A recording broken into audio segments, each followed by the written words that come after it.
Good morning. The Lord be with you. Today we are focusing on Psalms 10 and 11. Let's begin with prayer. God, we need you to help us not only understand your word, but how it applies to our lives today. Help us to comprehend what's here in these two Psalms, not only with our minds, but in our hearts. Help our hearts to be sensitive to what is being taught here, to identify with the psalmist in his prayers, that we might live our own lives more faithfully. We ask this in Jesus' name. Amen.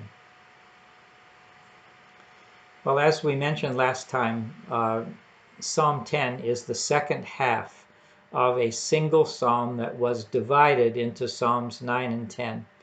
And the contrast between the two Psalms, 9 and 10, couldn't be more direct. It's a stark contrast between the two Psalms. This is pointed out very helpfully by Craig Broyles in his commentary on the Psalms, in a commentary now published by Baker Publishing. And on pages 77 and 78, Broyles points out some facts about the actual Hebrew that is behind our English translations and behind all translations in all languages. There's a variety of manuscripts. Hebrew Masoretic text, it's called. There is the Syriac translation, and there is the Greek translation called the Septuagint. And all of these have slightly different readings for the various words that are behind our English translations.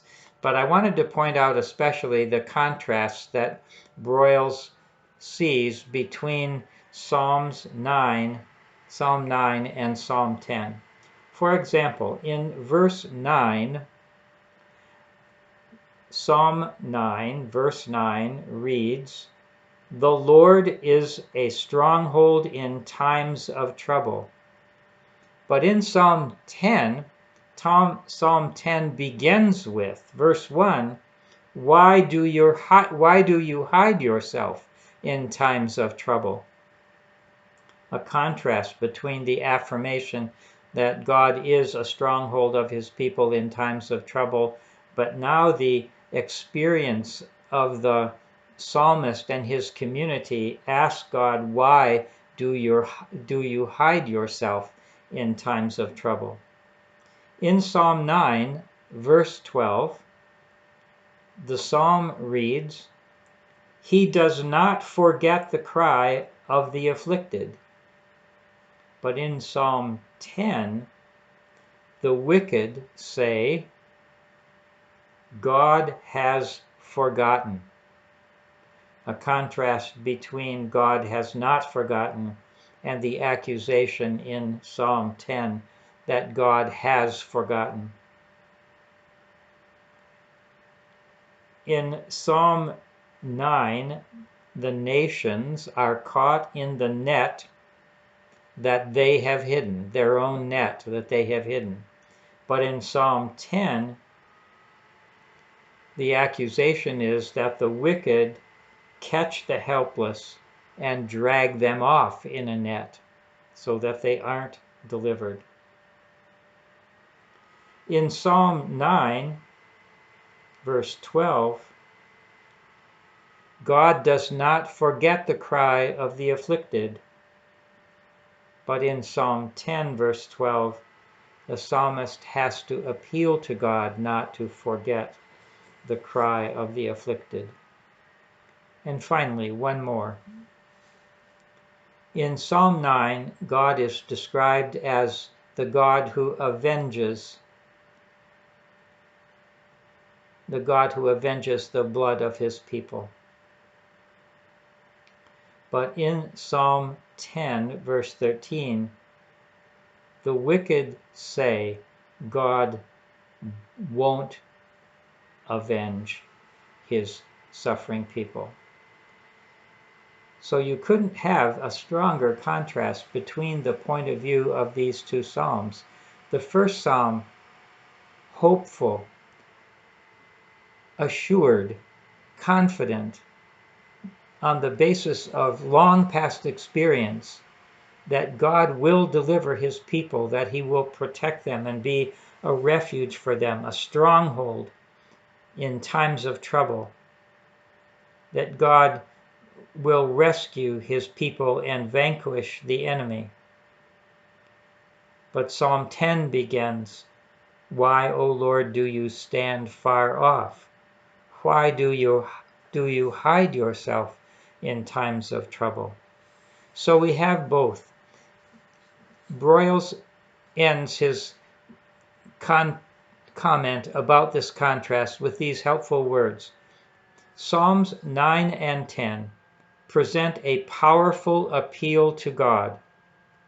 This appeal neither retreats from reality, using God's promises as a security blanket, nor does it reject God's promises in view of the lamentable reality that the people face.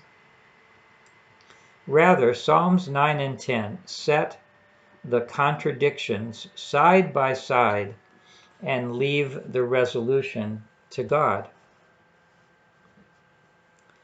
Psalm 10, then, the dark side of this one single psalm that was originally a single psalm, but with two halves so strong that they were divided, the contrast so strong that they were divided into Psalm 9, the song of trust and hope, and Psalm 10, the psalm of urgent deliverance from enemies.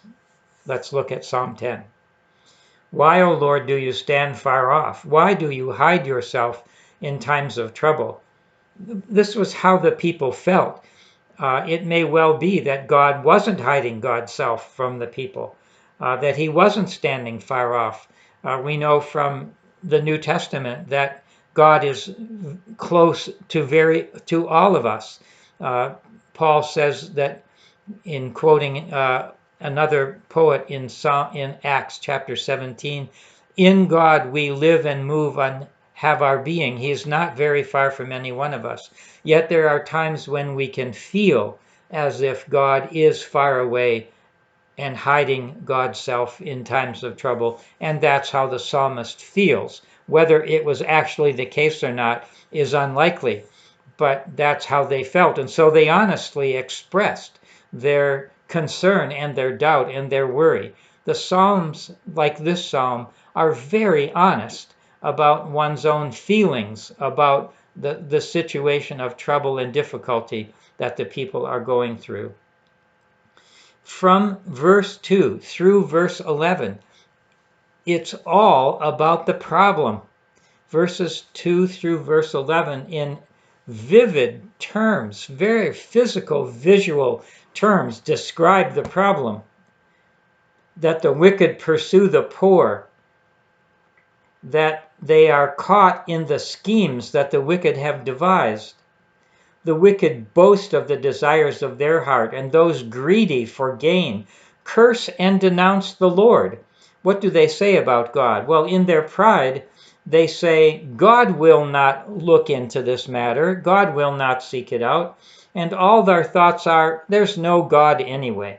That's what the wicked are saying. And the psalmist wants God to know that. He wants that God to realize the evil things that people are saying about God. That's intended to motivate God to act in this situation. Look what they're saying about you, that you maybe don't even exist, and certainly if you do exist, that you don't care. And besides, the wicked are prospering all the time, and your judgments, God, are so far out of their sight, so high, that they don't take them into account at all. They merely scoff at them. So even if God is judging the situation, the psalmist is saying, The enemies, the wicked who are oppressing the poor, don't take it into account at all. It's as if God's judgments about things were not relevant. And the psalmist wants God to know that that's what they're saying about him. They think that in their hearts that we shall not be troubled at all. We shall not be moved. Throughout all generations, we shall not meet adversity. I said in the study notes that when I was a young person in the youth group I grew up in, we used to sing about ourselves. We shall not be moved. We shall not be moved.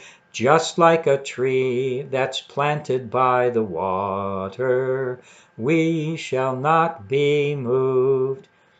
And now the wicked are singing that song about themselves and their oppression, and that God will do nothing about their situation, so they will be unmoved in their wicked behavior.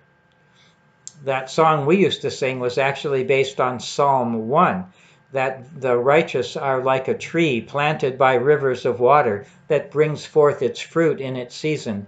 Its leaf does not wither, and whatsoever it does will prosper. How great the contrast was between we shall not be moved that we sang as young people and this we shall not be moved, in which the wicked are saying they will not be moved from their evil. And the psalmist wants God to know that. He keeps all of this description of the wicked he's throwing up to God so that God will be sure that God knows this situation. Their mouths are filled with cursing, deceit, oppression, mischief, and iniquity. 5 verbal, 5 oral evils, sins that the wicked are committing. 5 of them in verse 7. And now we get this graphic description of them, of the evil ones sitting in ambush like a lion waiting to jump out at its prey. They sit in ambush in the villages. They hide in places where they leap out and murder the innocent. Their stealthy eyes watch for the helpless.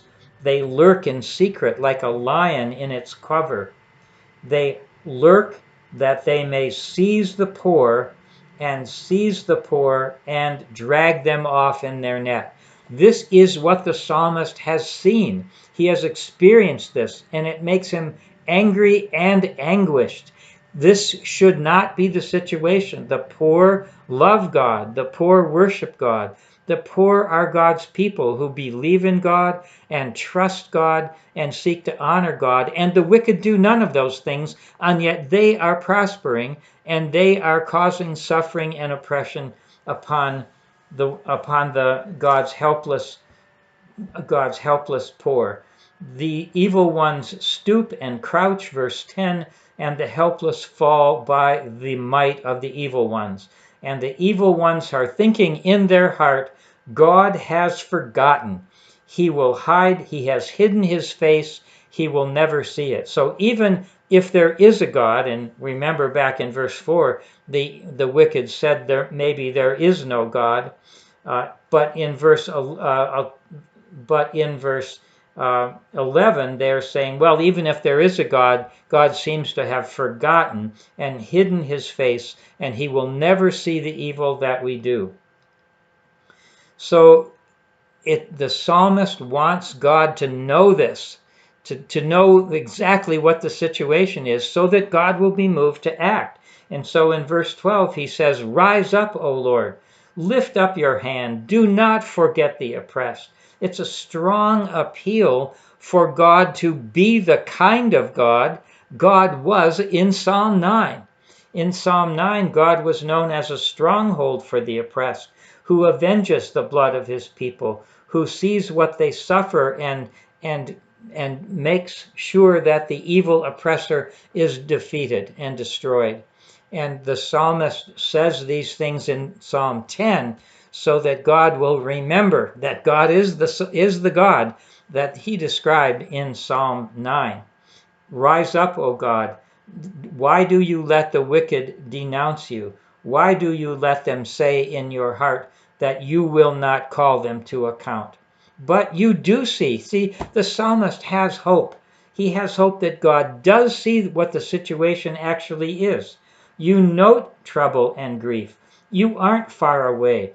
He starts by asking why God stands far away and doesn't and hides himself, but he knows that that's really not true. It's really not true because God does see, God does know. You note trouble and grief, that you may do something about it, verse 14. And so the helpless, that's who the psalmist is representing here. He's representing the helpless, the poor, the orphan, the widow, the suffering in society, the people who have nothing compared to the wealthy and powerful people who are oppressing them. And he says that God sees and knows this, and he will take it into his hands to do something about it, because the helpless people do commit themselves to God. And the psalmist knows at the end of verse 14 that God has been the helper of the widow and the orphan and the oppressed. And so he calls on God to destroy the wicked, to seek them out until they can be found no more, and to be the king, to be the king that God was described as being in Psalm 9, when in Psalm 9 verse 7 the psalmist said, "The Lord sits enthroned forever. He has established his throne for judgment. He judges the world with righteousness." God's fierce determination to put all things right. He judges the world with righteousness and the peoples with equity. And that's exactly what the psalmist in Psalm 10 wants God to do now. That he will hear, he is the king forever and ever, verse 16 of Psalm 10. You are the king forever and ever, and the nations that oppose God will perish from the land. You will hear the desire of the meek and humble. You will strengthen their heart. You will listen, and you will do justice for the orphan and the oppressed, so that those from the earth who are opposed to God's people will be struck with terror and be no more. So the psalm ends with the hope that God will in fact act in this situation of suffering and be the God that God was described as being in Psalm 9. So at the end of these two psalms, we get these contrasting psalms ending with a word of hope that reinforces the trust in God that Psalm 9 described. Now we take up Psalm 11. It's quite short, only 7 verses. Let's read Psalm 11. I'm using the NRSV translation today. The NIV, the New American Standard, the King James Version, and New King James, they're all helpful. Whatever translation you're using today, it may differ slightly from what I read here, but I'm reading the New Revised Standard Version, a very helpful version. In the Lord I take refuge. So how can you say to me, flee like a bird to the mountains? For look, the wicked bend their bow, they have fitted their arrow to the string, to shoot in the dark at the upright in heart. If the foundations are destroyed, what can the righteous do?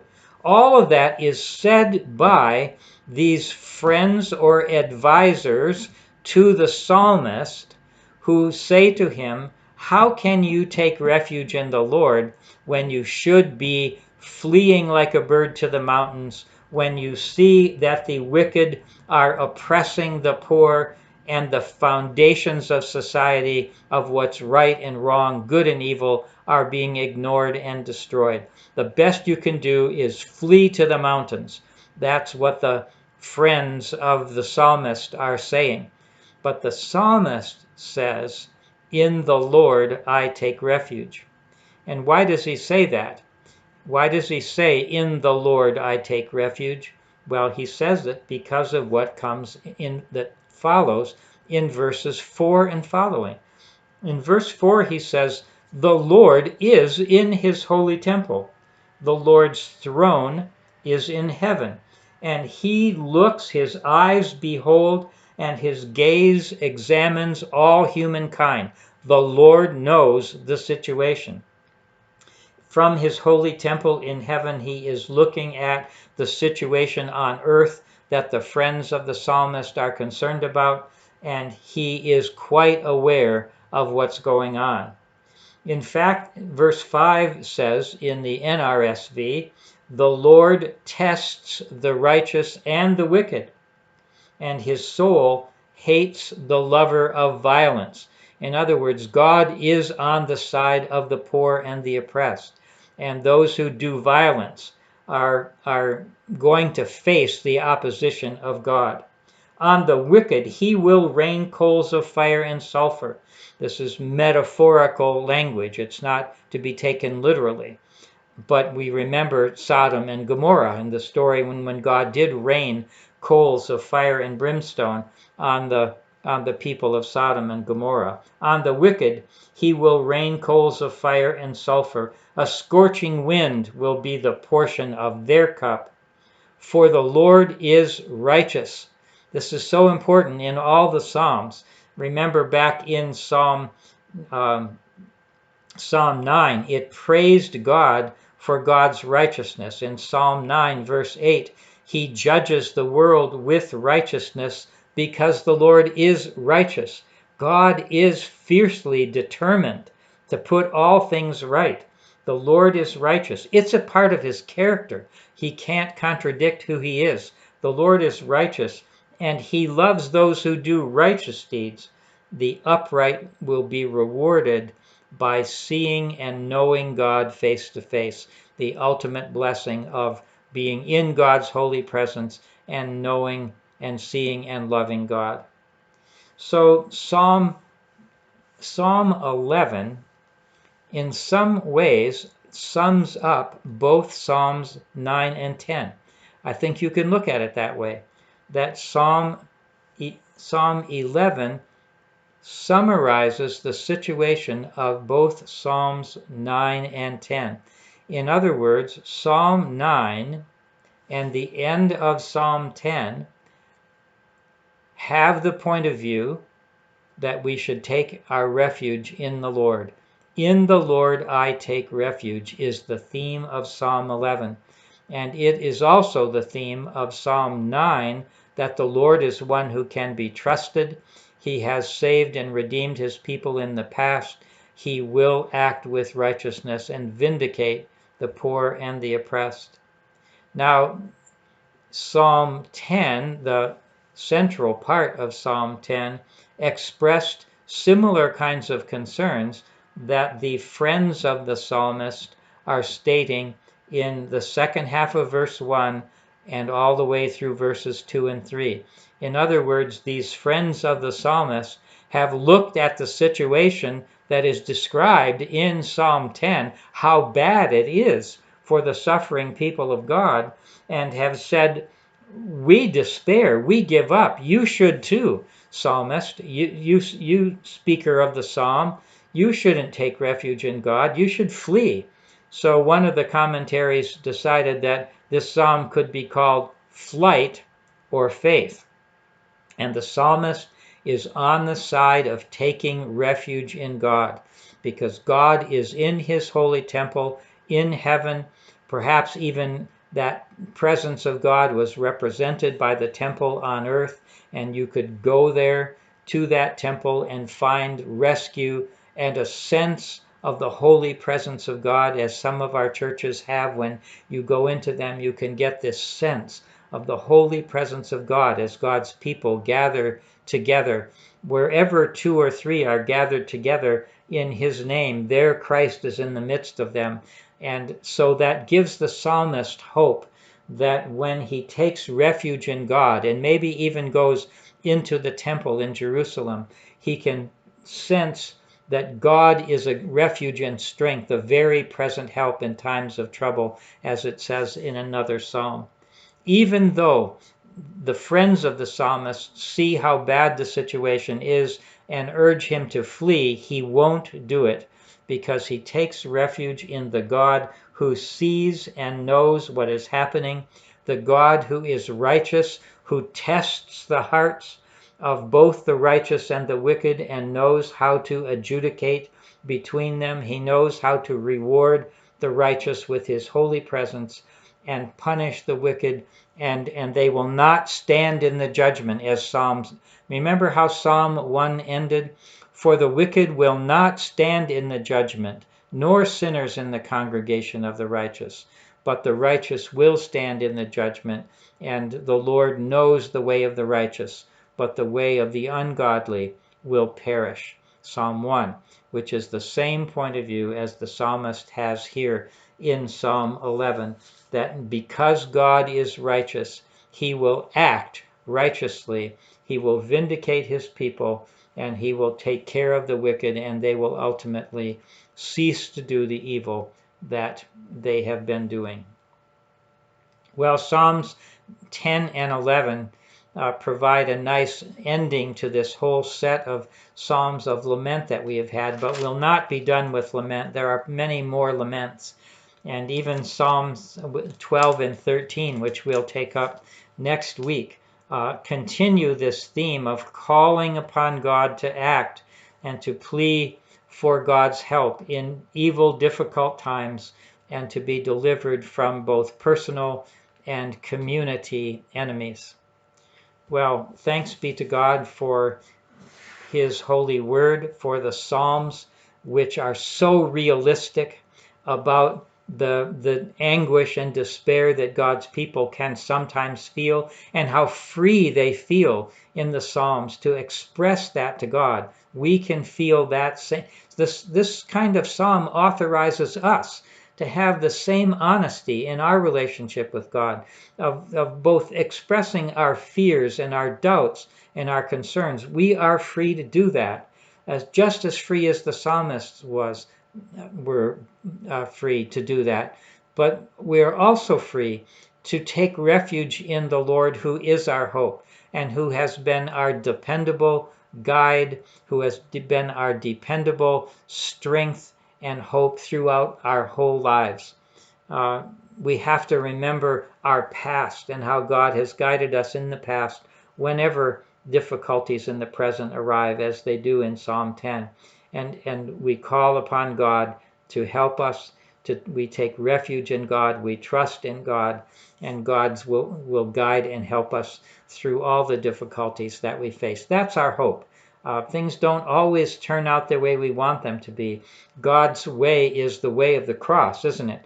It's a way of helping us through the difficulties, not around them. And that's what the psalmists are asking God to do, to be present and to deliver them in their times of difficulty. They give us hope that we too can do the same thing. Well, I hope you have a wonderful week, and I thank you for participating in this study. Thanks be to God.